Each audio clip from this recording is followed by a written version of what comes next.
The Kabbalists teach that when the snake seduced Adam and Chava to eat from the fruit of the Eitz, the tree of knowledge of good and evil,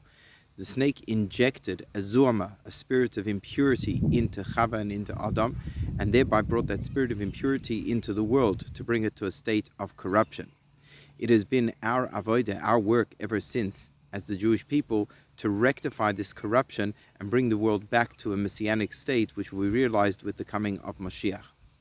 The Arizal explains what was this harmful injection of impurity that the snake injected into Chava, Adam, and to the world at large. It was the idea of sadness. Indeed, when after the sin, Adam and Chava were cursed, they were both cursed with sadness. Chava was cursed, be'etzev tel dibanim, that you will give birth with pain and with sadness, and Adam was cursed that he will in sadness procure his living, procure his parnasa.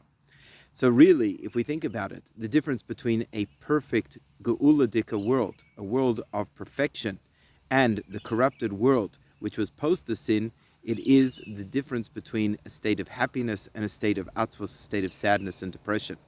So the world that we live in today is one where sadness is prevalent in our hearts, prevalent in our world at large, and the antidote to that sadness is happiness, and that's why our avodah of perfecting the world through our observance of Torah mitzvahs, an integral ingredient in that is that it must be done besimcha, because simcha is the antidote to the venom which the snake ingested into the world, and that will bring us back to a Gan Eden state, to a state prior to the sin, which will be realized in the Messianic age. And that's why Mashiach, Mem, Shin, Yud, Ches, is the same letters as the word Yismach, meaning he will rejoice, because the coming of Mashiach will bring joy to the world, and that comes through our personal simcha in our service of Hashem.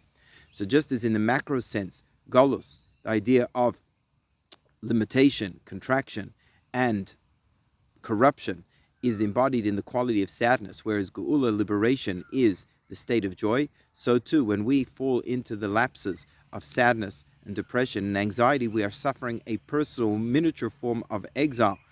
And our ultimate goal is to escape that exile, and the way we do that is through increasing in simcha, and with that we should be zeicha to merit the coming of Mashiach, Yismach, the truest joy, as the world will once again reach its perfection, where happiness will pervade everything.